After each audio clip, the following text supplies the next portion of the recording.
Folks, we have two public hearings and two work sessions today this morning. And thank you everyone who was here for those measures. I appreciate you being here with us. Thank you. I'm going to go ahead and open a work session for Senate Bill 1509. Leslie, can you give us a summary of the measure? Mr. Chair, Senate Bill 1509 establishes the qualifications of electors of the President and Vice President of the United States.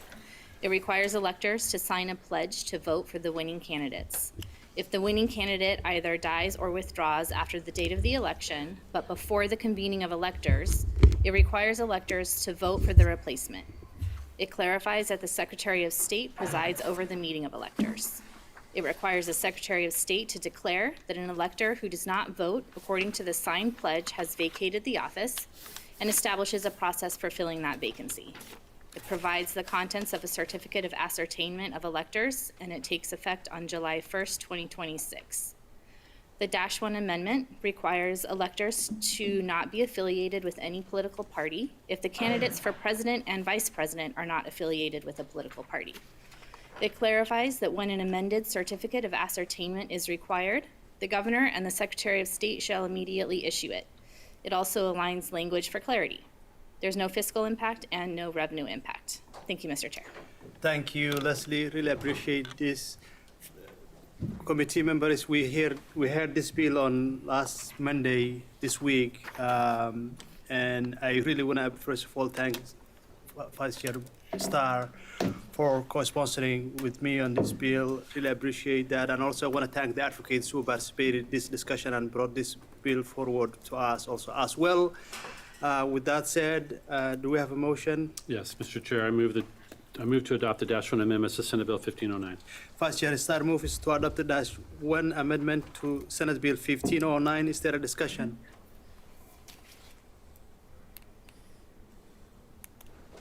Is there an objection? No objection, motion carries.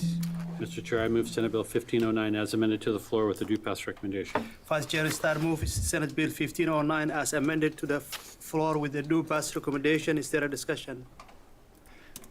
Senator Golden. Yeah, thank you, Mr. Chair. I just wanted to sort of underline the moment of history we're in and kind of why this bill hasn't come forward in a serious way before. Whatever your party or partisan views, it's objectively true that more people involved with elections, election officials, county clerks, volunteer workers, and electors report being threatened and harassed before they do their job. That's really unfortunate, and I see this bill as an appropriate response. Thank you. Thank you, Senator. Additional discussions? Senator Manning.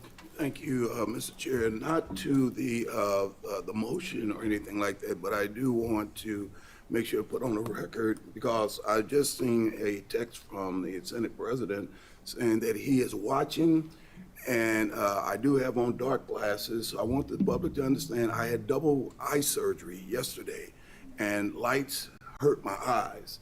Not only that, is that you really don't want to look at my eyes this morning. They're extremely red. So that's the reason that I have the glasses on. So I just want to make sure that everybody won't think that, hey, You're just too cool for school. yeah, that's Well, thank you, Senator, and I hope you're feeling better soon. And wish you the best, and thank you for joining with us today, despite of the challenges. Any additional discussions? Seeing none, can we have the roll call, please? Senator Golden? Aye. Senator Manning? aye. Senator Thatcher? Aye. Vice Chair Starr? Aye. Chair Job? Chair Chama votes aye, motion passes. Vice Chair Starr and Senator Manning, would you mind co-carrying this measure for us? I'm good. The Vice Chair has the lead. I'll just close it. Sounds good. All right, thank you so much. I'm going to go ahead and close the work session for Senate Bill 1509 and open a public hearing for SCR 203. Leslie, can we have the summary of the measure, please? Mr. Chair, Senate Concurrent Resolution 203 honors the life and memory of Moses Ross, who lived from 1966 to 2025. Thank you, Mr. Chair. Thank you. We have Nathan Sauls, Chair of the Democratic Party of Oregon. Nathan, can you come forward, please?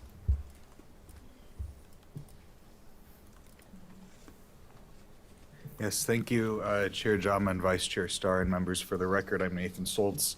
You may know me as Chief of Staff for Senator Frederick, but I'm speaking to you today as Chair of the Democratic Party of Oregon, our state's largest volunteer nonprofit organization with approximately 1 million members in every corner of the state. As with all volunteer organizations, our party has several super volunteers, folks you can always rely on when you need them. Among the most super volunteers was Moses Ross, who was celebrated by SCR 203. The Democratic Party of Oregon adopted a resolution honoring Moses shortly after his passing last spring, and many members of our state center committee were personally touched by Moses's life. SCR 203 speaks for itself as to Moses's virtues, so I won't take your time to reiterate what's in the resolution or what you're surely going to hear on the floor. I want to speak as a friend of Moses and as one of the many folks who were personally affected by Moses's famous contagious kindness. I would not be here today as chair of our state party without Moses's early support. I first got involved in the party when I was 17 as a senior at North Milford High School. When I attended my first state center committee meeting in March of 2015, I went to a meeting of the Latino caucus where they were electing new officers. As can happen at meetings like that, they didn't have enough candidates for the positions and were looking for a vice chair. Someone saw me, a new young face, and volunteered me. And I accepted without having any idea what I had just done. And after the meeting, Moses came up to me, introduced himself with his reassuring smile and his usual calming demeanor, and he told me that I was going to do great and that he was there for anything that I needed. Over the years, he truly was available to me, and he was always one of the first folks I called when I needed help, and one of the first faces I looked for when I was in an unfamiliar political space. Outside of politics, I started attending Lewis and Clark's evening program in 2021.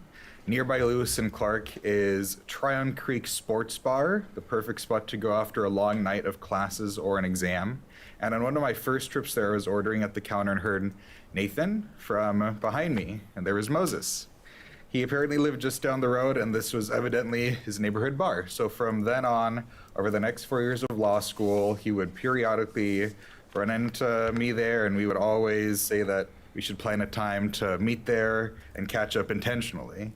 But between my job here and law school and the party, that just never happened. So I always thought that once law school is over, we would actually get to do that. But Moses passed just a few months before my graduation. When I got the word that he had died, after very reluctantly accepting what I had heard, one of the first things that really got me was the realization that our meetup over a cheap cocktail and appetizers was never going to happen.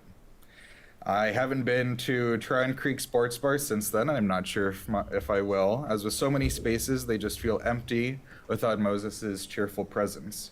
And when I got married in October and we were going over the invite list, it was a sad experience to see his name on our invite list.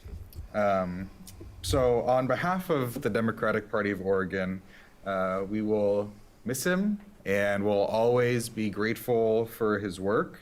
And on a personal level, I will forever miss him and will forever be grateful for his support. So thank you for your consideration of SCR 203 and honoring this genuine good man who was taken far too soon. Thank you. I think we have a couple more people who testify in this measure. I'm gonna call Carl Fisher and Matt Keating. Matt probably is on remotely testifying, so Carl, will you go ahead and start, please? Chair Jama, members of the committee, for the record, my name is Carl Fisher. I'm from Tigard, Oregon, and I'm here today in support of SCR 203 as a friend of Moses Ross. I first met Moses while I was a student at Western Oregon University. Although he was nearly 20 years older than I was, we were both just beginning our involvement in state politics. We became close friends through long road trips, shared campaign work, and a mutual love of the Blazers, baseball, and most notably Star Trek. If you wanted Moses to light up, all you had to do was mention Star Trek. That enthusiasm carried into everything he did.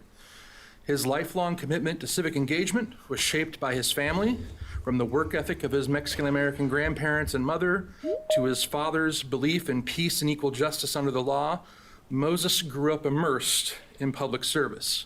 His father ran for Congress in Utah in 1968 and Attorney General in 1976, and Moses often spoke about riding along with his father, traveling the state, meeting with various community groups, and learning about their concerns.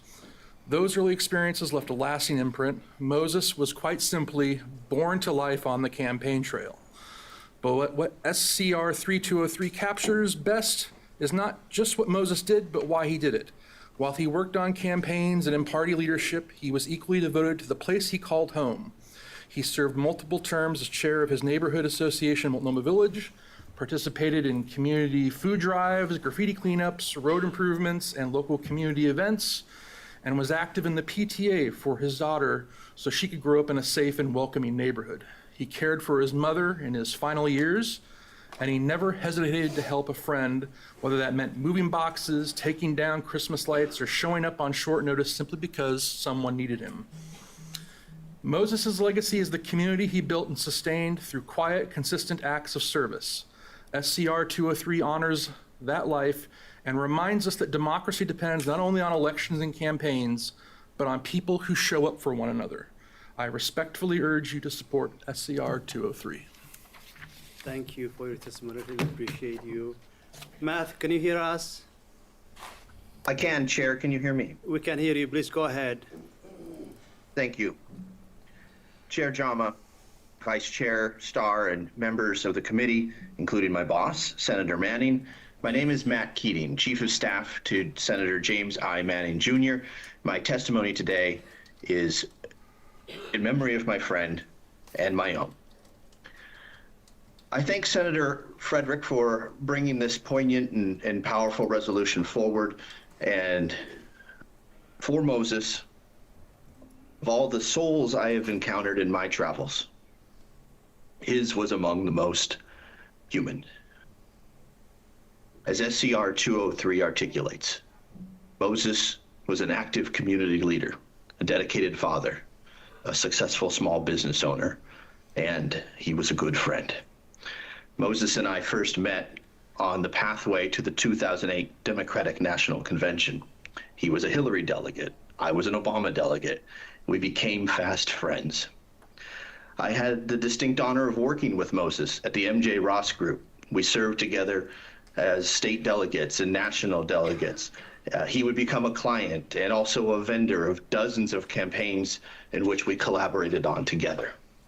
But beyond our political connection, we shared a deep love of baseball, Star Trek, radio, and family.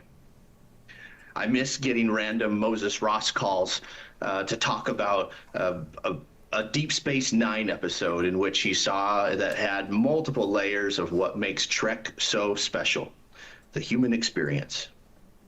I miss going to Blazers games with Moses. I miss hearing his laughter. And like many of you, in Multnomah Village and throughout this state, I miss Moses. Survived by his daughter Emma, I extend my condolences, and I thank the committee for advancing this meaningful tribute to my friend. Thank you in advance for your consideration and passage of SCR 203. Thank you, and condolences to the family and condolences to the friends also as well who are here today and testifying. I get to know Moses Ross not quite well, but I just quite a lot of community events that he participated and I participated also, and I genuinely always appreciated his thoughtfulness when he's facilitating or commenting issues that are going on in his field. So I'm just really grateful that I have a chance to meet with him and able to talk to him also as well. So thank you so much for Senator Frederick for moving this resolution forward in honor of his life. With that said, I think we're going to go ahead and close the public hearing for SCR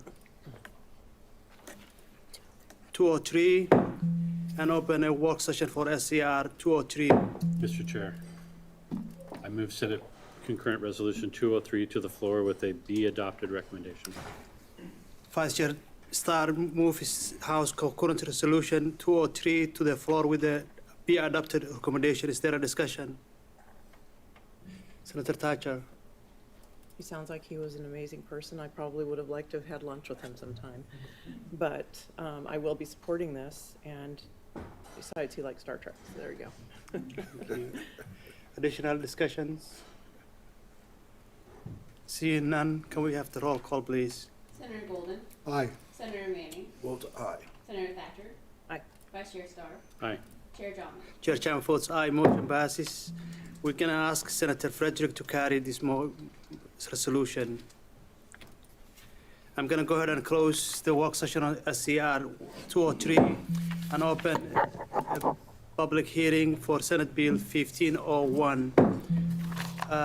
Leslie, can you summarize the measure for us? Mr. Chair, Senate Bill 1501 authorizes the Oregon Department of Administrative Services to enter into agreements to own and operate the Moda Center in the city of Portland. It establishes that the agreements may not obligate state monies beyond those in the Oregon Arena Fund, and establishes that the agreements may not pledge the taxing power or the full faith and credit of the state. It creates the fund in the state treasury, and it establishes that the Legislative Assembly is not obligated to appropriate monies to the fund. It dedicates certain tax revenue to the fund related to work in and around the Moda Center only if a men's professional basketball team has signed a lease for the Moda Center. It declares an emergency effective on passage. Thank you, Mr. Chair. Thank you. We're waiting, Madam Governor. Why don't I do this? If Senator President Wagner comes forward and go ahead and testify, hopefully she will arrive while you testify. Come join us.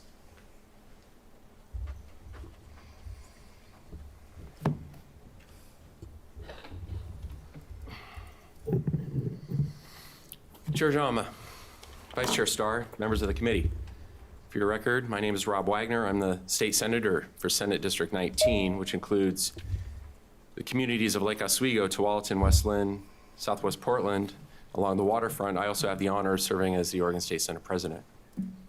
I'm extremely pleased to be here today to testify as a chief sponsor on Senate Bill 1501, which creates a framework for the state to support the revitalization, the civic pride, the economic strength of Portland and all of Oregon through a partnership to secure the future of Oregon's arena, the Moda Center.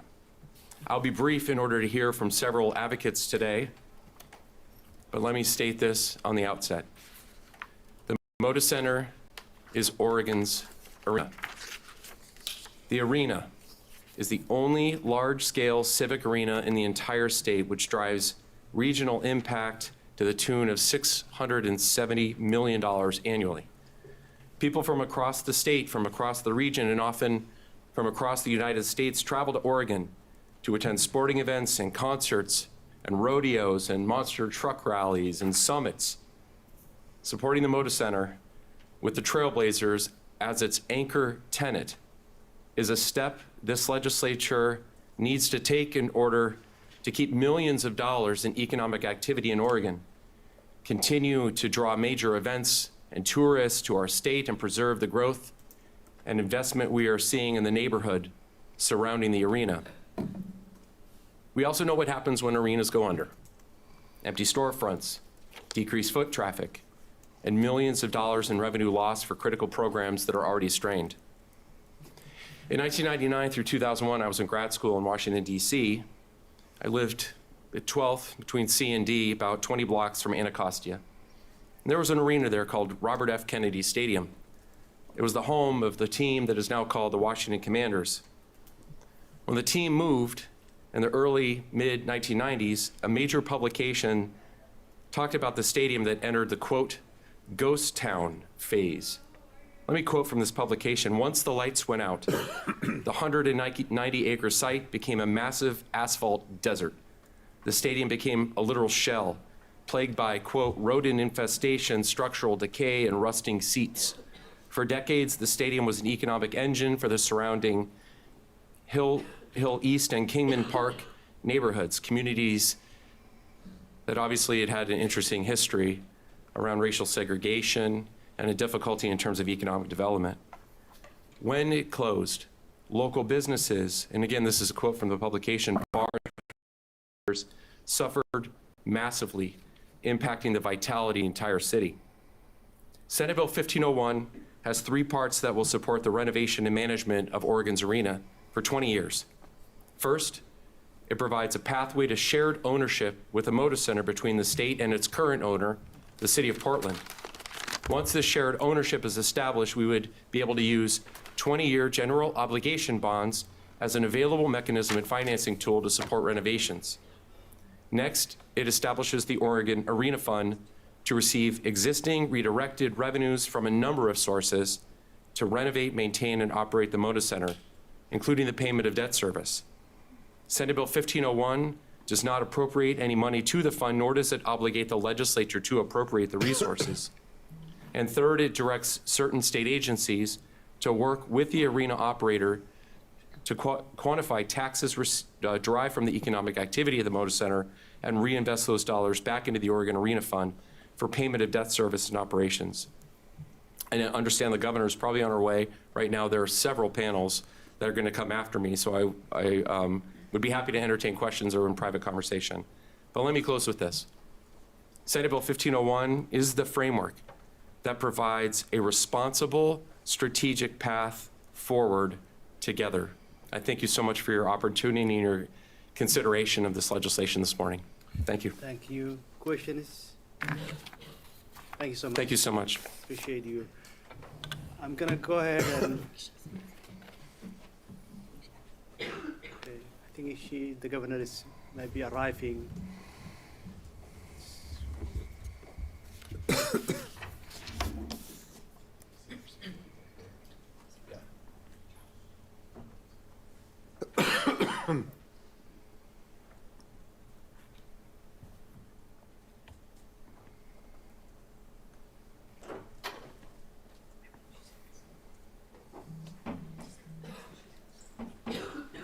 She's coming, so we'll just take a second to wait for her.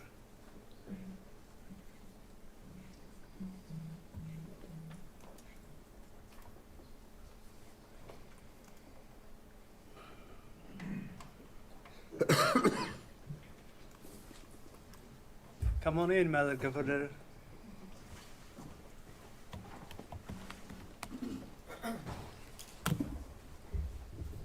Good morning. Well, good morning. How are you? Thanks for joining us. Appreciate you. Well, thank you for well. having me. Good morning, Chair Jama, Vice Chair Starr, members of the Senate Rules Committee. Good to see you this morning. For the record, I'm Tina Kotek, Governor of the great state of Oregon. It's a pleasure to be with you here today to talk about Senate Bill 1501. So, Oregon is really at its best when our elected leaders come together to do big things. And that's what we're here to talk about today. Something big that will benefit Oregonians for decades to come. Moda Center, as you know, is more than an arena. It's where Oregon families come to create memories, where artists and athletes perform at the highest level, and where Oregon and Oregonians just come together. Moda Center is publicly owned. It's an economic anchor for Portland and for the entire state. Moda Center is Oregon's arena. It hosts events more than 240 days a year, from Blazers games to concerts to festivals, comedy shows, college basketball, and other amazing entertainment. It draws 1.6 million visitors annually and generates an estimated $670 million annually in regional economic impact, including $113 million annually in direct visitor spending. Nearly 4,500 jobs are supported through arena operations and tourism. Oregon needs and deserves a Moda Center that can meet the demands of current and future economic activity. Every generation of Oregonians has invested in building community spaces that bring people together. This is our opportunity to secure Portland's future, revitalize historic neighborhoods, and strengthen Oregon's economic competitiveness. Upgrading Moda Center is a smart investment in Oregon's economic future. And it's our moment to step up, and Senate Bill 1501 is the tool to do that. This moment is especially critical because of the transformation happening around the Moda Center in Portland. Major redevelopment is underway in the Rose Quarter and Lower Albina, including the Albina Vision Trust work to reconnect and reinvest in a historically displaced community. The 1803 Fund is developing 10 acres along the Willamette River. Portland has welcomed back the Fire and WNBA games start this year. All of this represents billions of dollars in investment and a once-in-a-generation opportunity to rebuild community wealth. But this investment depends on Moda Center getting an upgrade. The Portland Trail Blazers, as you know, are the anchor tenant. They bring in at least 41 home games a year. We're hoping for more. They have national visibility, and they bring year-round economic activity. Cities across the country are competing aggressively for professional sports teams. And I think we can all agree that the Blazers belong in Portland.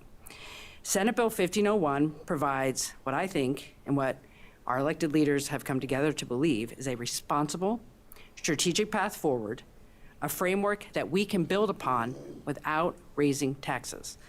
The future of Moda Center is the future of Portland's revitalization and Oregon's growth. So let's invest in it, let's protect, celebrate, and build on what we have, and let's build a world-class center for sports, entertainment, and community that will benefit generations to come. I urge your full support of Senate Bill 1501. Thanks very much. Thank you, Madam Governor. Really appreciate you. Thanks for the time. We have Multnomah County Chair Jessica Figa Peterson, Mayor Keith Wilson, and Commissioner Loretta Smith. Please come forward, all three of you.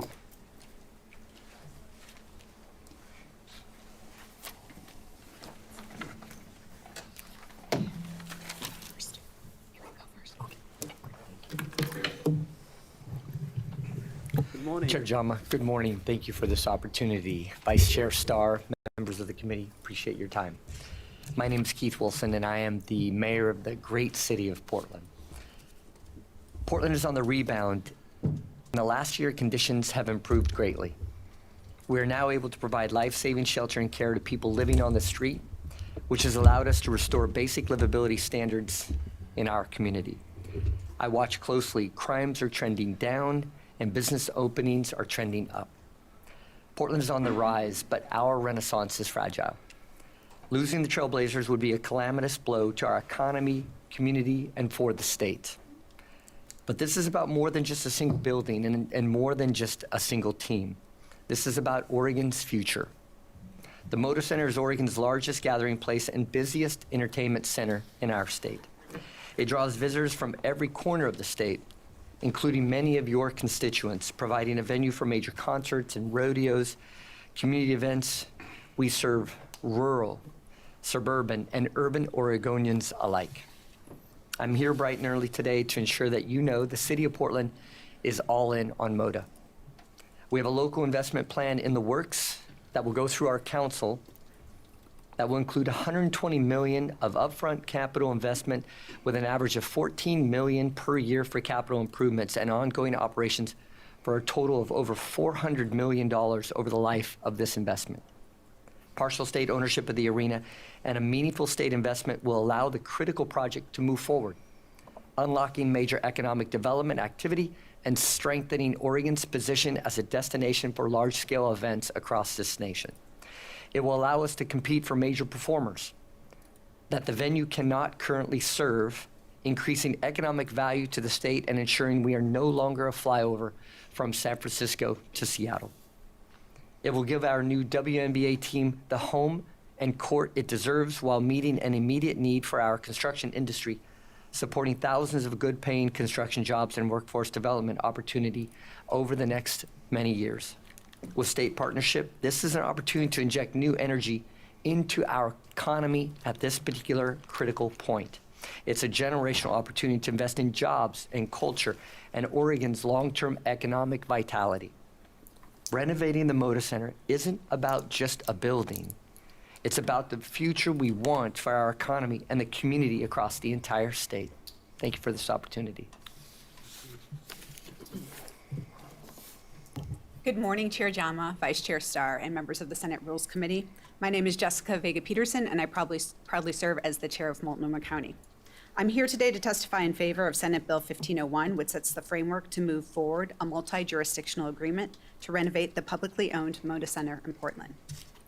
We all understand the importance of having a world-class facility for our beloved Blazers, for our soon-to-debut Portland Fire for the WNBA, for entertainment, live music, and so much more. The investments that Senate Bill 1501 make possible will allow for a transformation of the Moda Center into a world-class facility. A transformation that means the next time around, Bad Bunny or Taylor Swift will not skip over Oregon, and I would say that Oregon deserves that. Jokes aside, this is a place that brings people together. We can continue and enhance that tradition if we meet this moment together. President Wagner painted a very stark picture of what would happen if the Moda Center were to lose the Blazers. I want to paint a different picture, a picture of what is actually happening to bring community together because of the Moda Center. Beyond basketball and concerts, I want to emphasize the importance of the Moda Center as a gathering space for our community. For many years now, the Moda Center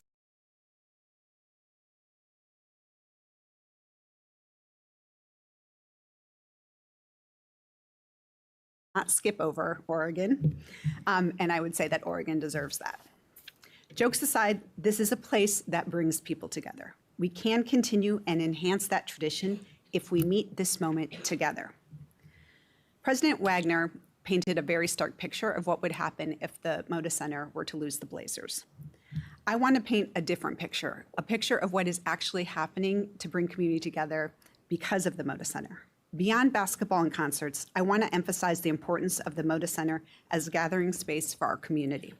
For many years now, the Moda Center has hosted the annual El Grito event, a kickoff to Hispanic Heritage Month and the largest celebration of Mexico and other Latin American countries' independence in the Pacific Northwest. Thousands of people come from across the state to the Moda Center to celebrate the variety of cultures, music, food, and history of the Latina community. It is an event that fosters connection and belonging for so many Oregonians. It provides an opportunity for dozens of small businesses and entrepreneurs to sell authentic goods. And Multnomah County is just one of the many organizations that attends the event. For us, it serves as an important public health function. We are able to provide on-site vaccines and health checkups for children and families. I share this to underscore that we are not just investing in a facility, but investing in our community. For Multnomah County, ensuring this renovation goes forward in a way that supports good-paying jobs for both the construction and operation is critical to the economic and overall health of our county. That's why we're committed to providing an $88 million investment as part of this joint package, and that is also pending the approval of our board. Multnomah County is here to do our part. We are proud to be a part of this partnership with the state and the city of Portland. We are all here today to show the kind of teamwork that Rip City expects. This is a generational investment opportunity. The Moda Center, Oregon's arena, is a crucial economic engine for our state, and engines need maintenance over time. Our city, county, and state can't afford to let this opportunity pass. I encourage you all to support this bill, and in doing so, deliver a win for the entire state of Oregon. Thank you.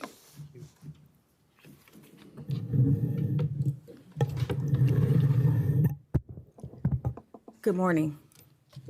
It feels like old home week. The last time I was here in my other capacity as the CEO of Dream Big Communications, I used to come and advocate for things to all of you. My name is Loretta Smith. I am a Portland City Councilor in District 1, and it is an honor to be able to see you, Senator Jama, Senator Golden, Senator Thatcher, Senator Starr, and Senator Manning. Many of you know that I am a single parent, raised a son in this community. But before I get into that, I wanted to say that it is imperative that we support the efforts to keep the Blazers and the Moda Center in Portland and in Oregon. There's a lot of nuance about why we should do it. First, we need to talk about those supply side businesses that feed into the Blazers and the Moda Center. From vendors, restaurants, bars, marketing, folks who do the linens, all these kinds of entrepreneurial things make up who the Moda Center is. It is not only an economic driver for the city of Portland, it is an economic driver for the state of Oregon and the Pacific Northwest. It is something that inspires young people and old. When I came out to Oregon, the biggest fan of the Trailblazers was my grandmother.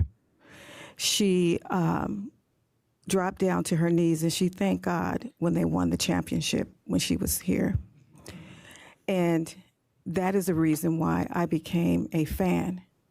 But more importantly, as I said earlier, my son had hoop dreams. He did all the things.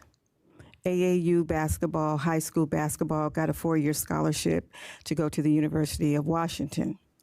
Those hoop dreams never materialized, but what he did learn as a student and spending 4 years in Seattle was he met friends.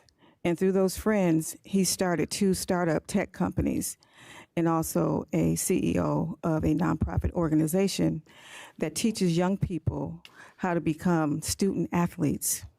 And he has created several All-American athletes. And because of his hoop dreams and because of the Blazers, he always wanted to be one of those Blazers. It led him to other things, to become a business person and a community advocate, to make sure that our young people can be the best that they can be. And that, to me, is something that you can't quantify, and how important it is for a young black kid to grow up in a city that has a professional basketball team and to want to aspire to be the people that he sees on TV. But fortunately, it broadened a bigger base of opportunity for him. And being a business person, it gave him the skills that he needed for this community to make sure not only that minority businesses and businesses are surviving, that they are thriving. So I thank the Blazers and I thank the previous administrations who made sure that we had the Blazers here, but we need to keep them. We're going to lose all those businesses if we don't. And we're going to lose those dreams of those young people like my son who had dreams, but they didn't know that they had bigger dreams ahead of them. Thank you for listening to me this morning. Thank you, thank you, thank you. And ditto, ditto to all of my colleagues who are sitting here with me today. Thank you. Questions? Vice Chair Bruce. Yeah, thank you. Thank you for being here this morning. Rip City forever, right? Yes. Like many of you, I grew up listening to Bill Schonley by the radio. So I grew up a Blazer fan for sure. Sitting in a different role this morning. So I'm interested in more specifics related to the local contribution to this effort. I'm speaking directly to the mayor and to our commission chair. Can you just really briefly outline exactly where those dollars are coming from? And the second question I would have, if I'm looking at the bill, it's not clear, at least in my reading of it, I could have missed it, that we do require local match or local participation. So would you, as important partners in this, object to including language that would require in the statute that there would be local match? That's right. I'll let the negotiators for this have the specific discussions for you, but, and I'm not sure what the requirement of a local match would be, but I'm happy to consider it if that's your question, but a commitment at this point, as this is just the beginning point, the first inning, if you will, as the negotiation begins. Happy to entertain any desire that you may need from your rules group. Yeah, and thank you, Chair Jama and Vice Chair Starr. I would say that we are here because we are committed to being a partnership for having local local dollars go into this because we know that the only way that we're going to do this is to have that partnership. I think what the specifics need to be in the bill, we can have that conversation if that's something that's appropriate to put in there. That's great. I would look to President Wagner as the sponsor of this bill to help. But we are all in conversation about this. And like I said, are committed to the tune of multi-millions dollars over the length of the bonds to be full partners in this work. Follow up. Thank you, Mr. Chair. So specifically in your testimony, Mayor, you mentioned 120 million upfront and then an additional 14 million annually. Can you just give us an idea of where those dollars are coming from? I'm reading in the news, quite honestly, that City of Portland is budget's in the red. Your budget's stretched, and yet we're coming up with $120 million for basketball. Right. We've been looking at pro formas on where that capital would come from. In the end, though, it would be my colleague and my partner, the council, to determine where those funds actually come from. We do have placeholder items that we're looking at to propose to council, but at the end, that would be their commitment on what funds would be used to fill the 120. As far as the ongoing capital expense for the operating, we have that as a host of different flows. It could include user fees on the tickets, parking and parking fees, and a host of other mechanisms that we're looking at in the pro forma that we are in our negotiations right now. Follow up. So would you object if we included language in this legislation, in the statute, that required local participation so that the state isn't the only sole statutorily required participant in the Oregon Arena Fund? Absolutely. In fact, we look to include the state as a partner in a operating agreement on this as well. If you could answer the same question. Yes, of course. So Chair Jama, Vice Chair Starr. So for Multnomah County's portion, and just to talk a little bit about how the mechanics are looking at this point, Multnomah County would most likely have an agreement with the City of Portland, and those dollars would flow through the City of Portland, and then go to the fund that is being set up as a result of this bill. But we are looking at two different revenue sources for Multnomah County. One is an existing motor vehicle rental tax, a surcharge on that motor vehicle rental tax. It's currently dedicated to paying off bonds for the Oregon Convention Center, but those bonds are going to mature in 2030, and so in 2031 there would be capacity there to provide revenue towards the Moda Center renovations. In addition, we are looking at our business income tax, which is a revenue mechanism that we have for businesses in Multnomah County as a source for the rest of the dollars that we would be putting into this. Thank you. Thank you. An additional question is, thank you so much for your testimony. I think next panel probably will include Kate Lieber, who's going to probably able to help us some of the financial obligations of this measure. Kate Lieber, Senator Kate Lieber, and then Representative Bowman. Hi. Senator, if you can willing to entertain some of the financial questions, Sure. would be really great. Well, good morning, Chair Jama, Vice Chair Starr, and Rules Committee. I'm happy to be back here on this side of the dais. My name is Senator Kate Lieber. I am the state senator for Senate District 14, which is Southwest Portland and parts of Beaverton. So the state is facing some economic headwinds. As the co-chair of Ways and Means, I know that intimately. And we know that we need to focus on economic development. I always say that sort of economic development has three parts, right? The easiest way to economic development is to keep what you have. The second easiest way for economic development is to grow what you have. And the third way is to figure out what you want to be. The Blazers, you're going to hear it, they are a source of pride for the community. The Moda brings in concerts, shows, events, attracts people from all over the state. But this bill that we're talking about right now is just the first step. The second step for this body is going to be a bonding bill where we're going to need to calculate how much we can put towards renovations of the Moda Center. So ultimately, a long-term lease will have to be negotiated with the joint authority, of which the state is a part. And That joint authority will have to come to mutually acceptable terms with the Blazers organization that will sign a long-term lease for what we're hoping to be the long-term lease of the length of the bonds. And right now, we're looking at a 20-year length of bonding.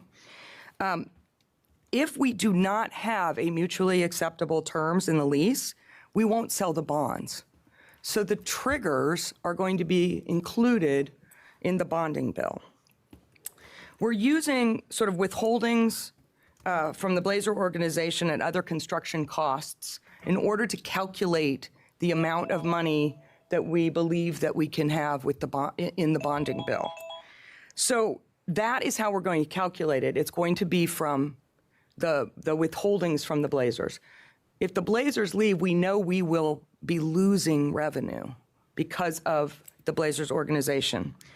And so we have to put triggers in our bonding bill in order to make sure that we have a mutually acceptable long-term lease. I want to make one other point before I turn it over, which is the Moda Center is aging. It just is. And we are going to have to make investments in the Moda Center regardless if we want to keep the Moda Center.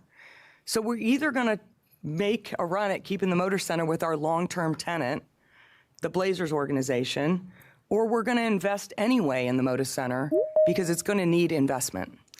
I strongly encourage you to take this very first step in this process, and I strongly support this bill, and I'm asking you all to please support it as well.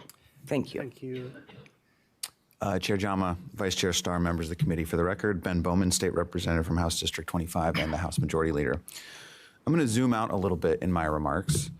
For more than 50 years, the Blazers have been part of the fabric of this state. I heard that from Vice Chair Starr.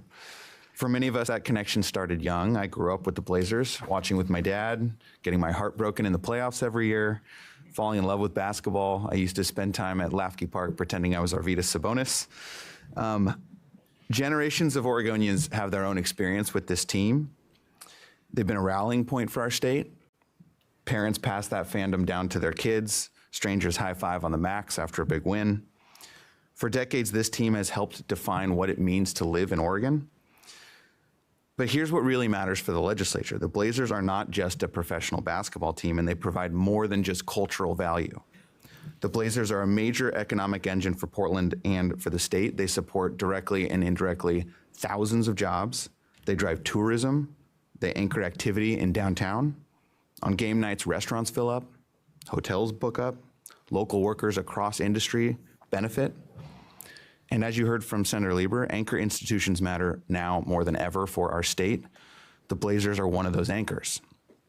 They bring predictable, recurring activity that helps stabilize surrounding businesses and property values. They produce civic pride, national visibility, cultural identity, and real economic value. They put Oregon on the global stage every season, and they bolster Portland's reputation. Oregon has always believed in stewardship and shared benefit. We protect what matters. We invest with the long view and with future generations in mind. And that's the opportunity we have today, because the Portland Trail Blazers do not exist without the Moda Center. This is a market rate deal. This is what it costs. If we let the Blazers slip away, just like Seattle did with the Supersonics, there will be a line of cities across the country lining up to have them come to their city. Investing in an institution like this is not about nostalgia, it's about foresight. And for those of us who grew up watching this team, who suffered through the 2000 Western Conference Finals, who leapt to their feet watching Brandon Roy hit buzzer beaters, and who cheered when Damian Lillard returned to Portland, this isn't abstract. It's personal and it's practical. If Oregon wants a future that's prosperous, grounded, and shared, it should recognize that the Blazers, for what they truly are, not just a team, but a lasting asset to the state. Thank you. Thank you.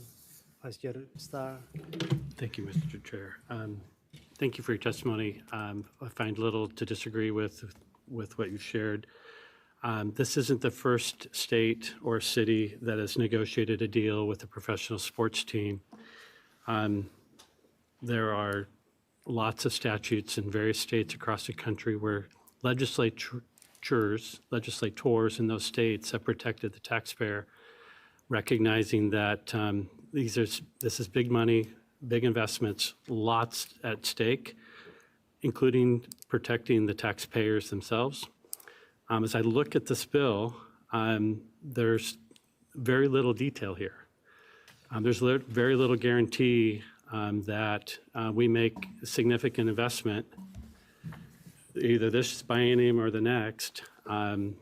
Again, in the black and white words on the paper that is in front of us, as chief cheerleaders for this effort, can we work together to potentially include some sideboards, strengthen the language to make some guarantees? Let's protect the Oregon taxpayer. I recognize the triggers that you mentioned in the bond bill, but that's not in this particular statute that's authorizing this effort going forward. Yeah, thank you, Chair Jama. Senator Starr.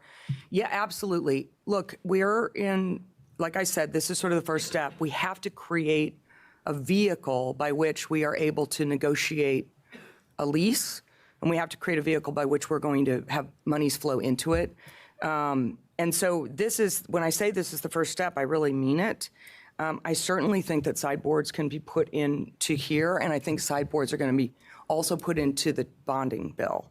Because again, if we don't have a mutually agreeable lease, of which the state is going to be a party to that lease, then we're not going to sell the bonds and the thing doesn't work. So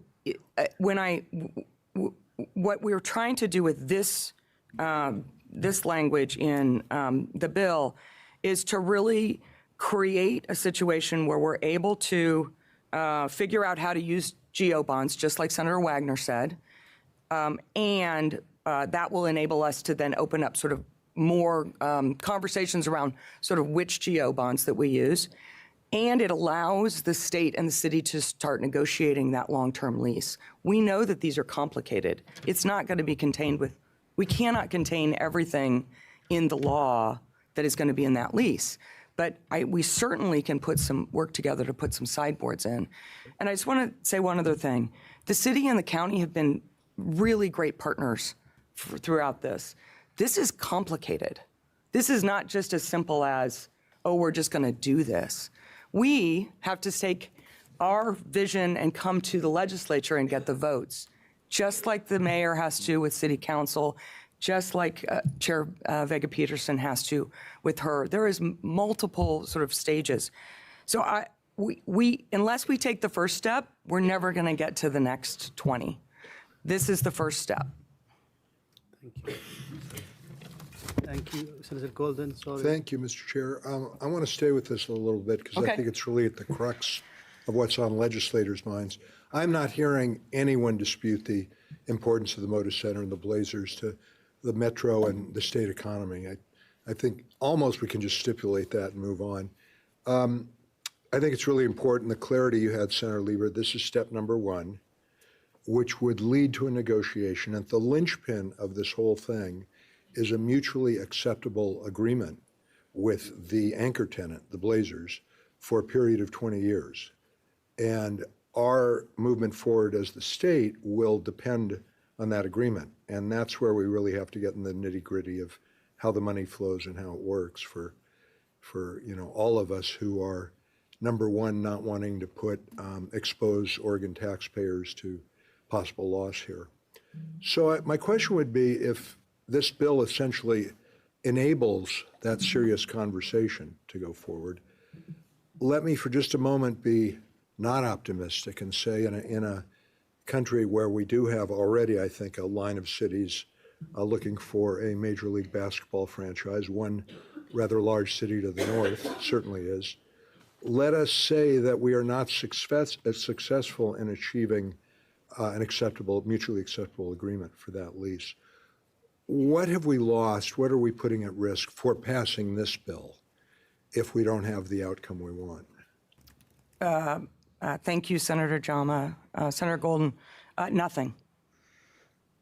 I mean, that's I think what we have to understand is that this is the first step, and we won't sell the bonds. So what's at risk is, if we don't take this first step, what's at risk is we don't ever start those negotiations. and we never get to step 20, which is signing the long-term lease. Basically, some of our time and discussions. It's loss of, it's our time. But so that's why I just impart upon you all that there are things that have to be worked out. We get that. There are things that are that we will need as assurances and not. What I pledge is that to you all is that the calculations that we're doing with regard to the withholdings of the Blazer organization and some of the construction costs and things is that that we won't pledge more than the withholding will support. And so those are the calculations that are being happening now. That is the amount that's going to go into the bond bill with triggers that will enable us to understand the details before we sell the bonds. And that's like, I just, let me tell you a little bit about bonding too, is DAS will have to do their due diligence. The Treasury has to do their due diligence. We don't just sell bonds because we say we're going to sell bonds. We sell bonds once we know from the state that everything is in the right, it's in the right order and that we're protecting the citizens. But a lot of the things that we've talked about and that I've talked about with other of my colleagues, a lot of that is going to be taken care of in the next steps along the way. So one more clarification question. So, as I said, the linchpin is coming to an agreement with our anchor tenant. Yep. But will the next step, should this bill pass, also include getting really precise and exact with regard to our mutual obligations with our partners, the city of Portland and the Multnomah County, that those questions that Senator Starr was getting at, those will be pretty clearly answered in the next step after this as well? Yes. So the Blazers, in order for us to keep our anchor tenant, the Blazers, the city, the county, and the state have to put money in. We got to put skin in the game, or we won't be able to put together a market rate package, because this is what happens across the country, city, state, counties. We won't be able to put a market rate package together that will be mutually acceptable to the Blazers. So we all have to be rowing in the same direction, and we are. And so the answer is they won't sign it. It won't be mutually agreeable to them if we're not all in it together. And you saw, I think, from the mayor and from Chair Vager-Peterson that we are in this together, that we understand the importance, and that we're going to have to stretch to do this, but we can do this, we should do this, and you're going to hear about why we shouldn't lose the Blazers. We have to make this run at it. This is the first step. Thank you, Mr. We need to move on. Thank you so much for your testimony. Really appreciate you. We have quite a few people who are online to testify. So what I will do is that I'm going to put timer for 2 minutes from now on, because we only have limited time. So if you can be precise to your comments, the area of the bill that you want to highlight, that'll be great. Let me call Dwayne Hankins, Dan Barrett, Winter Johannes.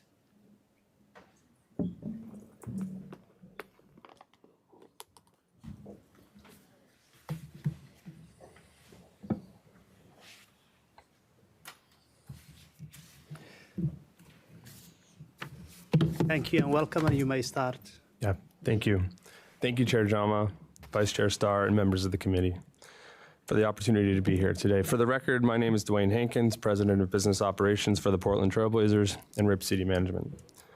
I'm also the father of 2 boys who have grown up avid fans of the Trailblazers, who have seen family shows and concerts, who have grown up believing in this team and feeling like Moda Center belongs to them, much like it has belonged to generations before them. We have an opportunity this year to shape the future we want for Oregon. A future where the Trailblazers remain competitive and rooted here. A future where the Rose Quarter in Lower Albina continues to be a place where Oregonians come together for hundreds of events each year. And a future where the next generation understands what we mean when we say that RIP City runs deep. Now, you've heard all the stats from everybody else that came up here today, so I'll skip to the fun parts. Perhaps the deepest impact, though, is the civic pride and vitality that the busiest entertainment venue in Oregon provides to our community. It is the feeling of standing in a packed arena in the fourth quarter yelling defense with 19,000 strangers who suddenly become neighbors. It's hugging someone you've never met when Damian Lillard hits a playoff series winning shot, and it's singing from the top of your lungs with your arms around friends at a Blink-182 concert, which are things that I may or may not have done myself in my time at the team. But this is not just about the Blazers, it's about community. The Moda Center is much bigger than basketball. So this is a pivotal moment for the state. At 30 years old, Moda Center now requires a major renovation to extend its useful life. Today, it's the oldest NBA arena that has never undergone a major renovation. A $600 million investment secures the long-term future of Major League sports and world-class entertainment in Oregon.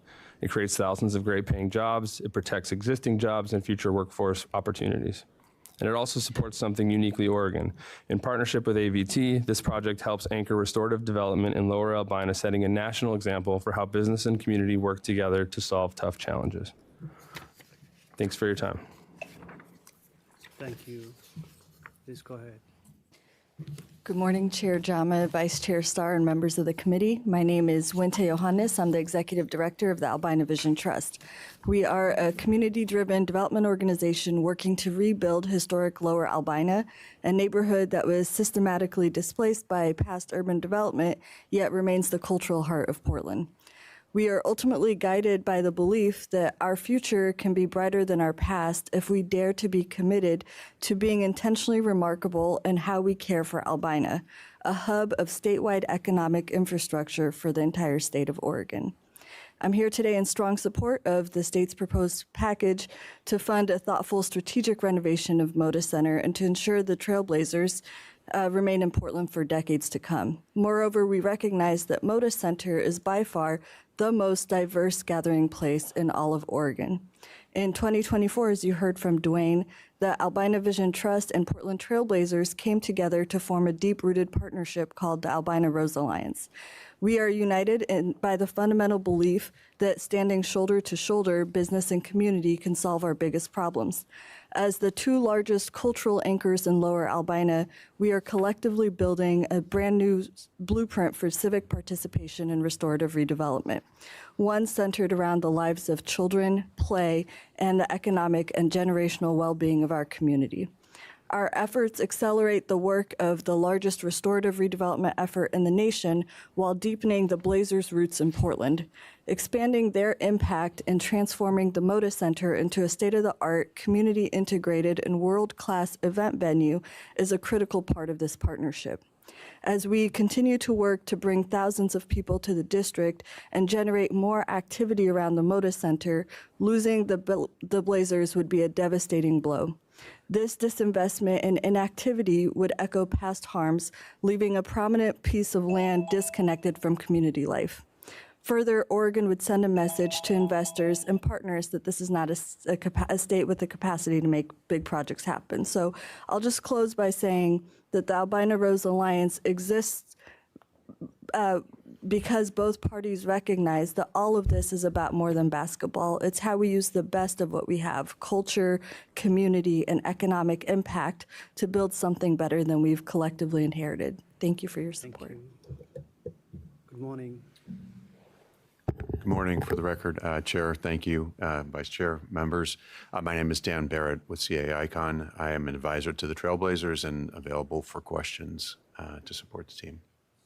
Vice Chair Starr. Thank you, Mr. Chair. Thank you for being here to testify this morning. So I believe it was in early 1990s when Paul Allen negotiated an agreement with the City of Portland with far less public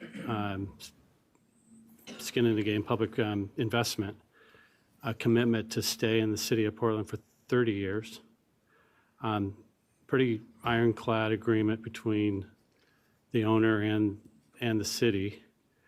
We're talking about a lot more investment here with an owner I recognize that's buying a team, but as it relates to this investment, I'm not seeing an investment from the new owner in this. Would you be comfortable in statute, black and white, in the ORS, a commitment that in exchange for several $100 million of public Oregon taxpayer dollars, that this new owner would have to stay in the city of Portland for 30 years.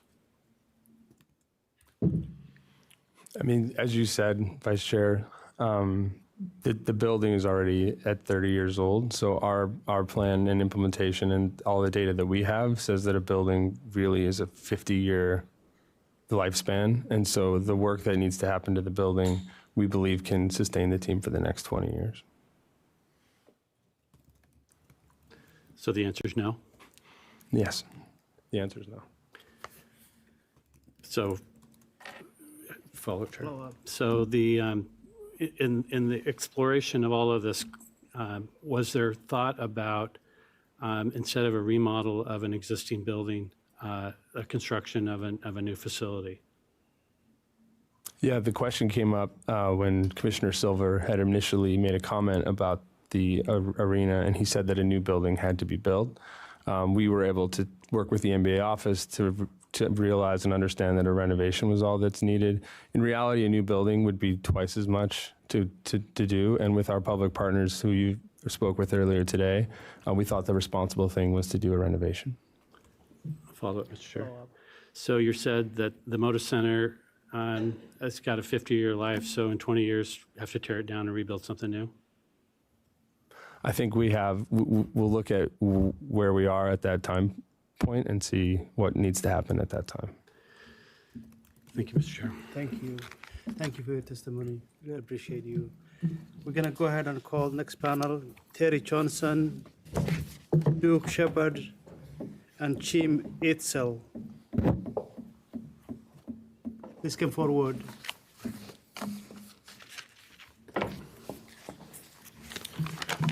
Good morning, Chair Jama, Chair Starr, members of the committee.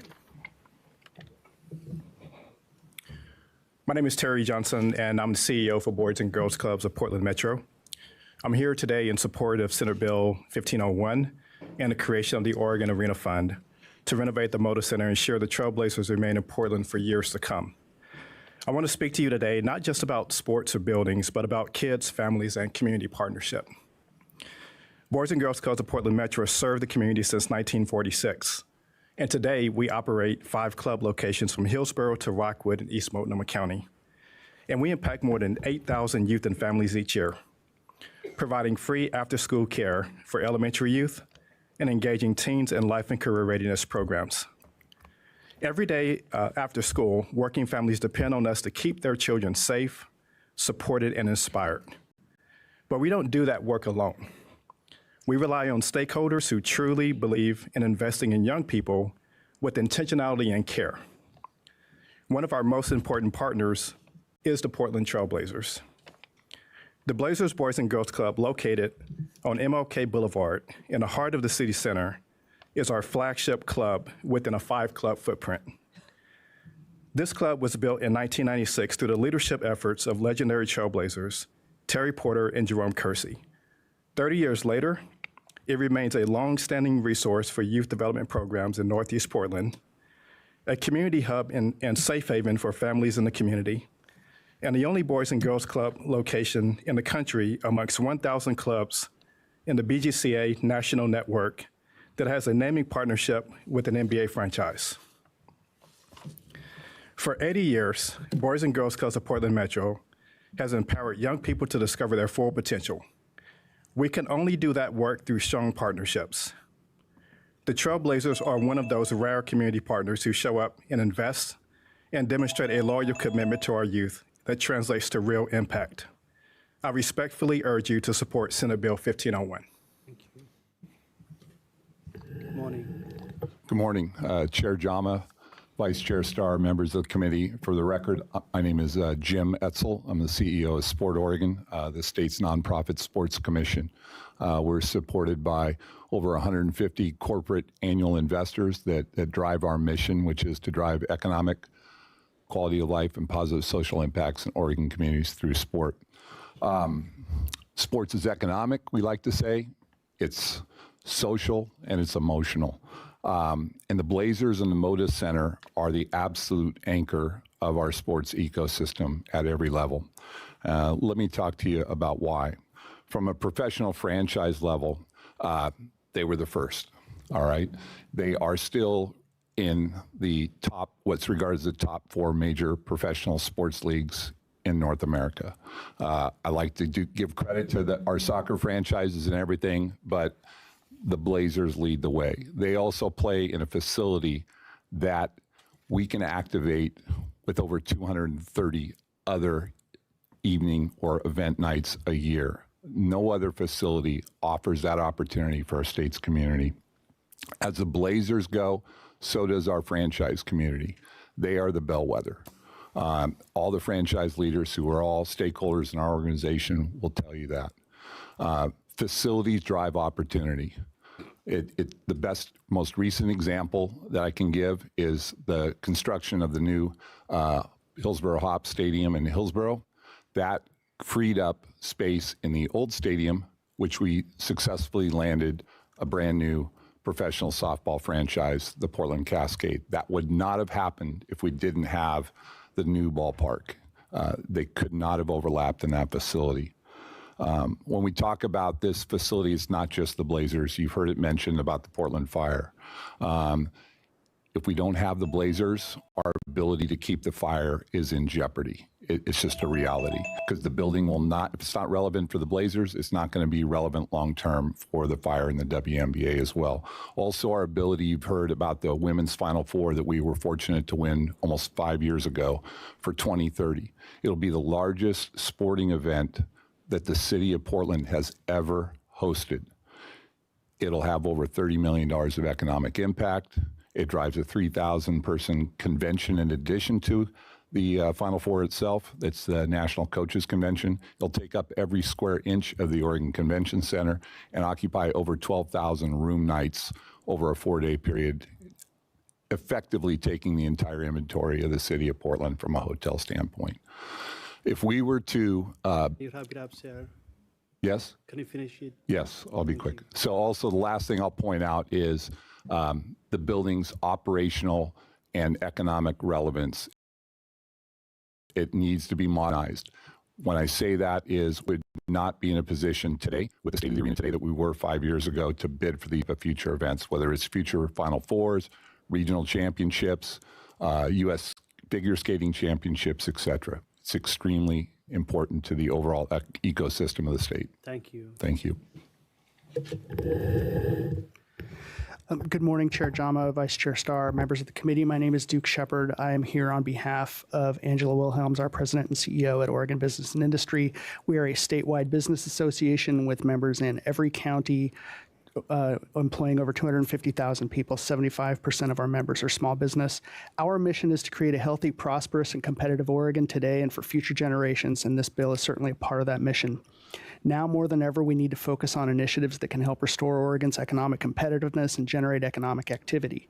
Now more than ever, we need to protect and grow what is already here. And now more than ever, we need to make smart choices that protect and leverage existing assets and result in real return on investment. You've seen the data, you've heard the data, and I'll reiterate just a bit of it. 2/3 of the annual economic and fiscal impacts of the Rose Quarter, about $370 million, is net new to the economy, even before adding visitor spending, and is responsible for nearly 4,000 jobs through operations and visitor spending, and that is on top of the millions the Trailblazers have invested in Oregon nonprofits and schools. You've heard about all of the other types of events well beyond professional basketball that make use of this facility, I should say this publicly owned facility, and benefits people from around the state and from outside Oregon who visit the venue. In fact, outside visitors coming to the center generate $113 million in estimated activity. Having an updated, active venue like the Moda Center matters to the people not just already here, but to companies that come here and want to be a part of that ecosystem. A modernized venue will allow that to continue. Not getting this done means we would forego obvious economic and long-term financial benefits, and it would be a huge economic and reputational setback and generational community loss. You hear us often talk about putting down the metaphorical shovel, not digging our hole even deeper as it relates to economic policy, the business climate, and to improve prosperity and competitiveness for Oregonians and Oregon's employers. SB 1501 is an obvious choice. Construction will lead to the types of bring an end to the digging of the holes. And thank you. Bye. Thank you. Thank you for your testimony. We appreciate it. I'm going to call the next line of people who are testifying. Andrew Horn, Megan Conaway, Lynn Peterson, Monique Clybourne.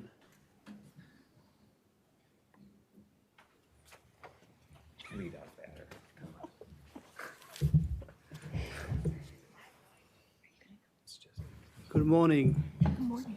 Good morning. Please go ahead and start. Good morning, Chair Jama, Vice Chair Starr, and members of the committee. My name is Lynn Peterson. I'm the Metro Council President from the Portland Metro region. I represent nearly 1.7 million Oregonians in the Portland region. Metro has a variety of responsibilities, and obviously one of them is operating some of our region's most important shared spaces, including the Oregon Zoo, where Tula 2 just turned 1. I hope you had the opportunity to see the video.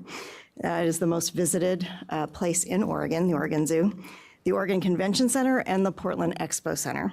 We are part and parcel of the ecosystem and know how important it is to have high-quality, well-maintained facilities to support the comfort of visitors and maintain our competitive status as a city to do business in, to visit, to learn from, and to have fun. That's why I'm here today to offer my full support of the proposed Moda Center renovations.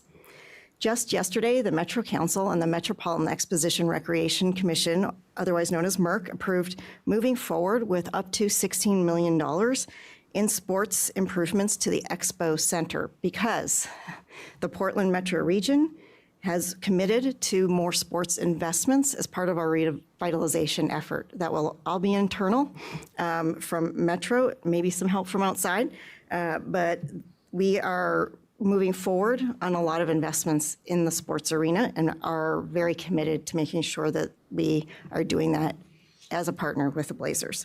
That's why the city, region, and state have invested so much into attracting the 2030 NCAA Women's Final Four to Portland. This event is important for its direct impacts. The past 2 Women's Final Four events in Cleveland and Tampa each prompted more than $30 million in direct spending over the course of the event. But it's also important for the lasting impressions. Last week, the San Francisco Bay Area hosted the Super Bowl, and one of the top stories was how surprised visitors were to find that San Francisco was not nearly as bad as the national media had portrayed it to be. Also on NBA game day, more than 1,200 people go to work at the Moda Center. That's 41 nights of work through the course of a year. I urge you to move forward with this important investment in one of our state's most prominent landmarks, a place where people celebrate, conduct business, and/or see Oregon for the first time. Thank you. Chair Jama, Vice Chair Starr, members of the Rules Committee, Andrew Hone, Portland Metro Chamber, enthusiastic supporter of Senate Bill 1501. For over 50 years, Oregon's arena has been an economic engine for the state. Think of the magnitude of its annual impact. $670 million in economic activity, 4,430 jobs through activations that draw 1.6 million visitors through its doors, who in turn spend $113 million, all generated thanks to a LEED Platinum certified and 100% powered by renewable energy facility. This impact was due to the investments of the anchor tenant, the Blazers, the franchise that until 2 years ago owned, operated, and maintained the facility with no public support. Despite the Portland region's significant economic challenges, we are still a city worthy of world-class investment. If you want the ultimate market signal, look no further than Tom Dundon's $4.2 billion bet on Portland's future. Thanks to that investment, our state is now firmly in the national spotlight. But being on the national stage also means our community will also be measured against the standards set by other states for public matching funds. We need our public sector partners to invest in a facility that has given so much. State investment today will produce incalculable returns tomorrow, and the value of seeing the state on TV screens around the world is priceless. These are very much divided times. However, I am here to say thank you to every elected official, state and local, for carrying this public-private partnership. I call on this committee to think back to the beginning. In the 1970s, Larry Glickman's decade-long efforts paid off when Portland was awarded its first major sports franchise. This has long been considered the spark that ignited Portland's 50-year rise. Since then, the Blazers have become an invaluable cultural institution in Oregon and a symbol of our unity. Members of this committee have the opportunity today to keep this team here where it belongs. Needless to say, it's a slam dunk. Sorry for the pun. No, you're not. Hold on, real quick question. Thank you, Mr. Chair. For Chair Peterson, I listened to Chair Vega Peterson talk about the commitment of local funds. I believe she mentioned a bond specifically related to the convention center. That's correct. My recollection is the convention center is under the purview of Metro, not Multnomah correct. County. Is that correct? That's correct. So is the commission chair committing dollars that she didn't really have the authority? It's a joint fund. It's a joint fund. A portion of the TLT comes to the joint fund, and decisions are made by the three entities, the City of Portland, Multnomah County, and Metro. We committed funds out of that towards the convention center remodel. That does come, it is complete in 2030. We had been looking for that money to go to Expo. We have a $250 to $300 million vision for turning Expo into a sports arena. It is the old Multnomah County Fairground. It's also the location of the first step in the incarceration of Japanese Americans. So there's a lot going on at that site. And then we've made a lot of commitments, but we are slowing down those commitments to be able to make room for the Blazers out of that fund. It does not mean that we are not moving forward. We're finding it out of our own general fund and other sources, public-private partnerships. Thank you for the clarification. I appreciate that. Thank you, both of you. Thank Megan you. Conaway. Megan, can you hear us? Yes, I can. Can you hear me? We can hear you. Please go ahead. Good morning, Chair Jama, Vice Chair Starr, and members of the committee. Thank you for the flexibility to testify remotely today as I'm about to head to the airport. My name is Megan Conway. I'm President and CEO of Travel Portland, and we generate travel demand that drives economic impact. Thank you for the opportunity to express our strong support for Senate Bill 1501. Moda Center is one of our single most impactful year-round assets for drawing leisure, business, and convention travel to our region. You have the opportunity to ensure this critical driver of economic vitality continues as a gathering place for years to come. When looked at through a tourism lens, there's a lot more to this story than basketball. This is a pivotal moment in regard to Portland's reputation and how our elected leaders signal to Portlanders and Oregonians that our city and Oregon's largest arena are worthy of investment. Beyond the infrastructure upgrades impacting our franchises, a reimagined Moda will increase competitiveness for modern-day concerts that demand newer facilities, sound capabilities, and rigging capabilities. Taking in for a moment the radius of fans and ticket buyers, the Blazers are the only NBA team north of Sacramento, meaning we're the closest market for neighboring states like Idaho, Washington, and those fans in Montana and British Columbia. The nearest WNBA market is Seattle, and you may think that means Washingtonians won't come. But we know WNBA fans travel, and the proximity is prime for building a strong rivalry corridor up and down I-5. Moda Center is one of the single largest multipliers for our tourism economy. In 2024, 26 Blazer games coincided with conventions that booked more than 1,000 rooms on the same night, in some cases increasing occupancy in the city by more than 20 percentage points. The same year saw 28 Moda Center event nights that drove hotel occupancy in the city above 75%. And by comparison, the average occupancy for the year was just above 60%. To have this conversation, we must also evaluate what's at risk without investment. The national reputation of our destination remains fragile and is again at risk if we fail to meet this moment. Since 2018, we've been monitoring national consumer sentiment of Portland as a destination. We know all too well the reputational damage that occurs every time Portland is at the center of yet another negative news cycle. Now is the legislature's turn to make a transformative investment in Oregon's arena, a marquee asset that sits in a prime location in the heart of our city. Our city and state deserve nothing less, and I thank you for supporting Senate Bill 1501, and thank you for your time today. Thank you so much for your testimony. Really appreciate you. I'm going to go ahead now and call Stephen Wright and Elaine Kiley. Steve, good morning. Good morning. Chair Jama and fellow our committee members. For the record, my name is Stephen Wright. I'm from Tax Fairness, Oregon, and I oppose Senate Bill 1501. My testimony starts with the premise: professional basketball is a business. And for the NBA teams to survive, it has to make a profit, which it does very successfully for its billionaire owners. Senate Bill 1501 is structured in the same way as the 2015 Portland Diamond Bill, by diverting basketball player withheld taxes from the general fund to the Oregon Arena Fund for Moda Center for construction, renovation, capital improvement, area operations, and debt service. But I want for you to clearly understand what your actions may mean if, in fact, this bill is approved.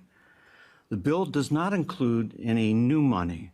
This is money that would otherwise go into general fund paying for core services such as education, human services, public safety, the courts, and state debt service, thus redirecting and reducing general funds as the effect of impacting, or has the effect of impacting all Oregonians. The investors, after spending over $4 billion, seem unwilling to invest a few more $100 million renovation dollars. Thus, Oregonians, especially the poor, will be paying for what should otherwise be the owner's financial responsibility. In closing, while approving this bill may be justified by sports fans, Oregonians will be participating in a practice that taking from the poor and giving it to the rich is somehow considered okay. Thank you very much. Thank you. Elaine, can you hear us? Yes, this is Eileen Kiley. I'm a resident of Sun River. I'm also in opposition to this deal. Every time I hear billionaires threatening to leave a city if the government doesn't come build them a better stadium, I think about Fenway Park and the Red Sox and Wrigley Field and the Chicago Cubs. They're never leaving. And they're never leaving because the owners understand what the primary asset of that franchise is. It is a rabidly loyal fan base that sticks with them year in and year out.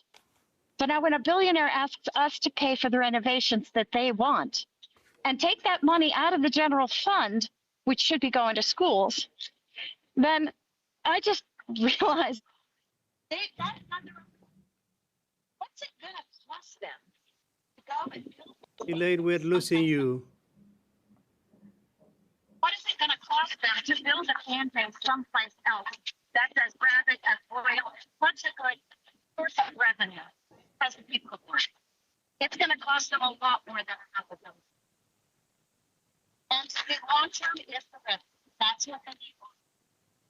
And I was going to tell you the dime market.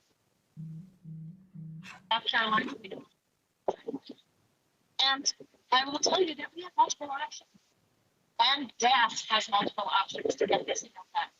The foundation has got to sell this so that they can get around to sell the C-bonds. We are not their only option. I assume that as a Democratic government, they assume that's mark. No, we're just option A. We need to tell them to move on to plan. So, for the sake of Oregon, and for the sake of the plaintiffs, I'm asking you to hang tough and public. Please move now and negotiate that. Thank you. Thank you. Thank you for your testimony. Committee members, if you can stay a few more minutes, we have a few more people to testify. I'm going to call Brendan Mullen, Michelle Evans. Neither of them, okay. How about Britt Conaway? Britt Conaway. Yeah, hi, Chair Jama. Chair Jama, Vice Chair Starr and members of the committee. For the record, my name is Britt Conry, and I'm with Ecumenical Ministries of Oregon. EMO readily admits that on some days there may be more praying happening inside the Moda Center than inside even Oregon's largest churches. We also know that Oregon is already failing to meet the needs of so many of our neighbors and that a series of budget cuts are barreling down on us all. With that, we want to offer these suggestions and are neutral in the bill at this point. First, we encourage Oregon and Jody Allen to develop a plan where the Allen Foundation invests all of the more than $4 billion in sales proceeds back into Oregon, from Lower Albina to Lakeview and everywhere in between. Second, while an arena fund may be the most politically likely scenario, it feels precarious. We're making an offering to the new owners, asking for mercy and hoping for the best. Instead, we would like our elected officials, prominent wealthy Oregonians, and business leaders to attempt to negotiate a location stake in the team. This would not be an equity stake, but rather a one-time payment inserting Oregonians into the ownership group for the states, and this partnership's only role and responsibility would be as the sole and permanent decision maker regarding where the team is located. If the new owners, as they claim, have no intention of moving the team, then such a deal would be a windfall, money earned for doing something they were going to do anyway. If they refuse to consider the offer, that could be telling. Sometimes you just have to call the question. A location stake payment that flows to the Allen Foundation and into the community could keep the Blazers in town without choosing an arena over those in need. And our final suggestions: ensure arena employees are paid a living wage, urge rotating exhibition or preseason games at all of Oregon's colleges and universities. In the 1990s, the Blazers and Supersonics played annual games at Gill Coliseum at OSU. And finally, look to partner with the state of Washington. Perhaps there's a world where, in a fiscally responsible way and through expansion of both leagues, Washington helps Oregon land a Major League Baseball team, and Oregon helps Washington get their own NBA team, not ours. Again, in a fiscally responsible way. Thank you for your time. Thank you for your testimony. Committee members, that's all we got today. Sorry.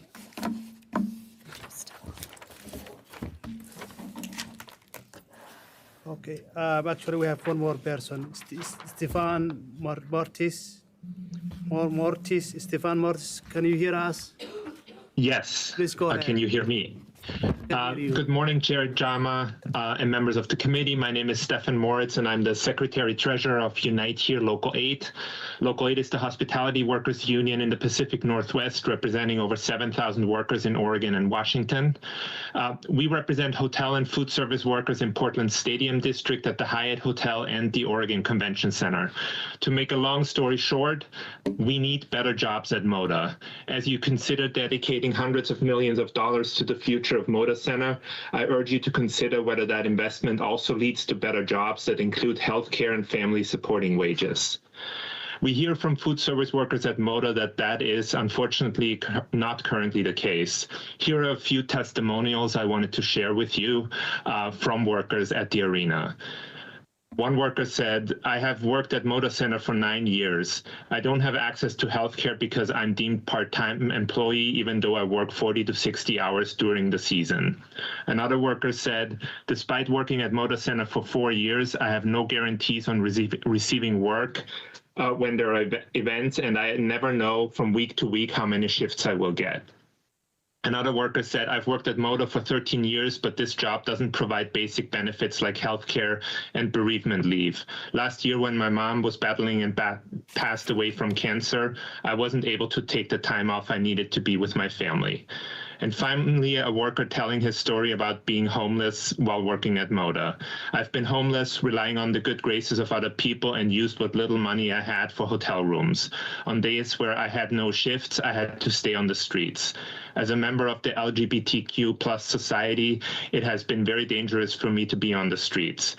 Thanks to the city of Gresham, I found the means to get into housing. I'm finally off the streets. I wish I had a living wage at work that would have supported me instead of having to go through these struggles.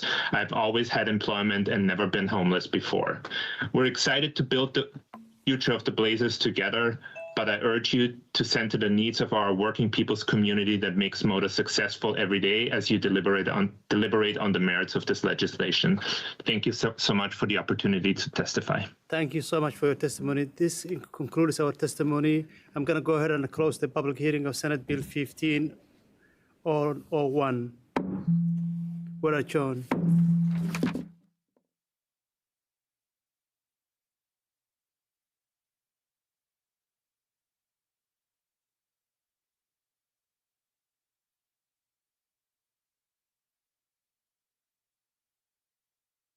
you.